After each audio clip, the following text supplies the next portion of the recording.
World War 1 या फिर world war 2, उसके बाद हमने देखा कि दुनिया के अंदर डिफरेंट ब्लॉक्स बने हुए थे। For example, after World War 1 there was Axis bloc on the one hand and the Allies on the other. अब इस केस में कॉमन ये था कि रेस्पेक्टिव ब्लॉक से जो भी नेशंस थी उनका political structure was mostly common. For example, on the side of Axis power there were mostly autocratic states. तो आज अगर हम बात करें, although that Russia has been sanctioned by the West, but the fact is that it has survived. But how? अगर हम एक story के ऊपर नजर डालें तो हमको मालूम होता है कि आज भी रशिया ने अपना एक्सिस ब्लॉक क्रिएट किया हुआ है and that Russia is being supported by autocratic states around the world. अगर हम बात करें मिडिल ईस्ट की, अफ्रीका की या फिर एशिया की, तो Russia is being supported from amongst all these regions.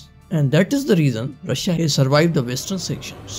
तो अगर हम कहें that Russia has created the network of autocratic states, तो ये गलत नहीं होगा। लेकिन इसके पीछे वजह क्या थी? इसके पीछे वजह ये है कि Russia wanted to secure autocracy. After the invasion of Ukraine in 2014, Russia के ऊपर सैंक्शन लगाई गई। रशिया को मालूम था कि that could happen in future as well. इस हिसाब से रशिया ने वो स्टेट्स क्रिएट की जो कि उसके साथ हर पॉलिटिकल सिनेरियो में खड़े रहे, क्योंकि रशिया की expansionist policies are deep rooted. अगर हम दुनिया के मैप के ऊपर देखें तो ईस्टर्न यूरोप में एक छोटा एग्जांपल देते हुए हम बेलारूस को देख सकते हैं। बेलारूस के प्रेसिडेंट अलेक्सेंडर लुकाशेंको ने रशिया को इस इन्वेजन में हेल्प किया। उसने न सिर्फ रशिया की ट्रूप्स को होस्ट किया बल्कि अपनी टेरिटरी से मिसाइल लॉन्च करने के लिए भी अलाउ किया। लेकिन रशिया को यह सपोर्ट सिर्फ अपने नेबर से नहीं बल्कि इससे कई दूर और रीजन से भी हासिल है। अगर हम बात करें अफ्रीका की, तो अफ्रीका में कई सारी स्टेट्स ऐसी हैं जो कि रशिया के इन्फ्लुएंस के नीचे हैं, और उसकी वजह यह है कि रशिया ने वहां पर ऑटोक्रेसी को ने वैगनर ग्रुप से इंटैक्ट किया हुआ। वैगनर ग्रुप रशिया की private military company that is known as PMC, और ये माना जाता है that it is closely linked to the Russian government. इस ग्रुप का काम ये होता है कि ये ग्रुप रशियन फोर्सेस को मिलिट्री सपोर्ट प्रोवाइड करता है, जो कि पूरी दुनिया के डिफरेंट रीजन्स के अंदर जैसा कि Ukraine, Syria, Libya, Sudan, central African Republic etcetera के अंदर ऑपरेशनल है। अल्दो ये कोई ऑफिशियल डिक्लेरेशन नहीं है कि that group is funded by government, लेकिन काफी हद तक इसको माना जाता है कि that group is supported by Russia. बहरहाल इस ग्रुप को यूज कर रशिया ने डिफरेंट स्टेट्स के अंदर ऑटोक्रेसी को इंटैक्ट रखा है, और वो स्टेट्स इन रिटर्न रशिया को सपोर्ट प्रोवाइड कर रहे हैं, not only in terms of economy but politically as well. Africa के अंदर फॉर एग्जाम्पल सूडान, जहां पर 2017 में वहां का डिक्टेटर उमर अल बशीर ने पुतिन से हेल्प मांगी टू स्टे इन पावर। उस वक्त सूडान के अंदर डिक्टेटरशिप के अगेंस्ट प्रोटेस्ट हो रहे थे और अल बशीर को ये एडवाइस कर दिया गया कि प्रोटेस्टर्स को एग्जीक्यूट किया जाए। हाउएवर प्रो डेमोक्रेसी प्रोटेस्ट ने अल बशीर को 2019 में बाहर कर दिया और एक डेमोक्रेटिक गवर्नमेंट सूडान के अंदर बनाई गई। लेकिन वैगनर ग्रुप ने सूडान की मिलिट्री ज्वाइन कर ली और फौरन ही नेसेंट डेमोक्रेटिक गवर्नमेंट को टॉपल डाउन कर दिया गया। इसके रिटर्न में वैगनर ग्रुप को वहां की एक माइनिंग इंडस्ट्री जिसका नाम मिरोई गोल्ड है का कंट्रोल दिया गया, जहां से रशिया बिलियन ऑफ डॉलर्स का गोल्ड अपने मुल्क के अंदर बेच रहा है। After the invasion of Ukraine, Russia was heavily sanctioned by the West, जिसके नतीजे में रशिया का करेंसी रूबल की वैल्यू रिकॉर्ड लेवल तक गिर गई। उस केस में रशिया सूडान से गोल्ड को अपने मुल्क में ले जाकर अपने गोल्ड रिजर्व्स को बढ़ा रहा है, and that is helping Russia to boost its currency value. In return Wagner group Sudan के अंदर ऑटोक्रेसी को इंटैक्ट करने में सपोर्ट प्रोवाइड करता है। सिर्फ सूडान ही नहीं, 2018 में सेंट्रल अफ्रीकन रिपब्लिक के अंदर भी वैसे ही प्रोटेस्ट होने लगे जैसे सूडान के अंदर, और ठीक उसी तरीके से सेंट्रल अफ्रीकन रिपब्लिक के प्रेसिडेंट ने क्रेमलिन से हेल्प मांग ली to stay in the power, and that again Wagner Group came forward to help in crushing the rebellion। लेकिन इसके बदले में वैगनर ग्रुप को क्या मिला? जिस तरीके से हमने देखा कि सूडान के अंदर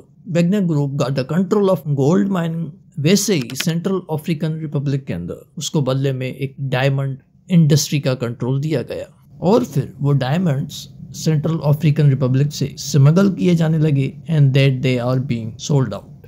लेकिन बात यहाँ पर खत्म नहीं होती। In addition to money, Wagner is also drawing manpower from the car and snipers and has recruited them to fight in Ukraine। इतना ही नहीं, 2022 के शुरू में प्रेसिडेंट ऑफ गाना नाना अकुफो एडो ने एक पब्लिक स्टेटमेंट के अंदर इस बात को वाज़ेह किया, the government of Burkina Faso had requested the assistance of Wagner Group in exchange for a mining concession। इसी तरीके से Wagner group is dominating Africa और रशिया ने बहुत सारी ऑटोक्रेटिक स्टेट्स को असिस्टेंस प्रोवाइड करके वहां पर इंटेक्ट रखा हुआ है।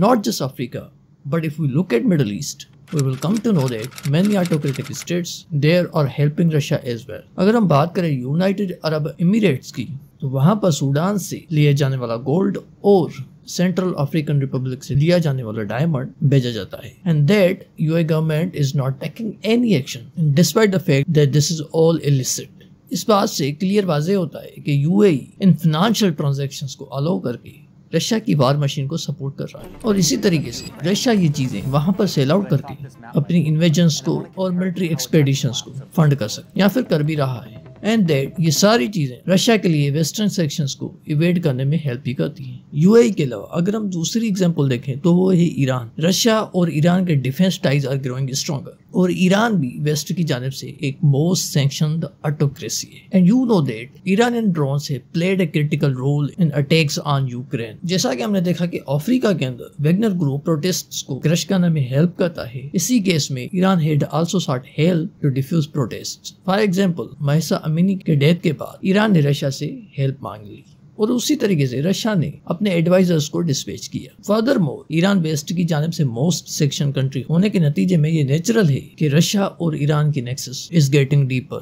और अगर हम ईस्ट एशिया के अंदर बात करें तो one of the world's leading powers China is helping Russia. China और रशिया की दोस्ती is believed to be the iron bloc against the western world. और यहाँ पर बात सिर्फ ऑटोक्रेसीज के अंदर खत्म नहीं होती। There are lot of democracies who are supporting Russia as well. For example, India.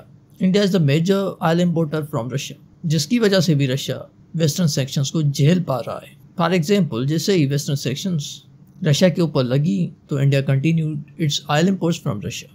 In sections के बाद more than 1000 companies left Russia. लेकिन यहाँ पर इन सारी चीजों के बावजूद रशिया के ऑयल एक्सपोर्ट्स तो वेस्ट मार्केटली डिक्लाइन हुए, लेकिन वहीं पर इंडिया और चीन जैसे ममालिक ने उसको एक अल्टरनेटिव प्रोवाइड किया। अब ये रशिया का प्लान इफेक्टिवली वर्क कर रहा है। इन सारी ऑटोक्रेटिक स्टेट्स का इंटरेस्ट ये है कि वहां पर ऑटोक्रेसी मेंटेन रहे एंड इन रिटर्न रशिया का इंटरेस्ट इकोनॉमिकली और politically serve and that is the reason Russia is surviving the severe western sanctions. इसके कई और भी फैक्टर हो सकते हैं, लेकिन इस वीडियो के लिए इतना ही। अगर आपको ये वीडियो अच्छी लगी हो तो प्लीज़ सब्सक्राइब माई चैनल।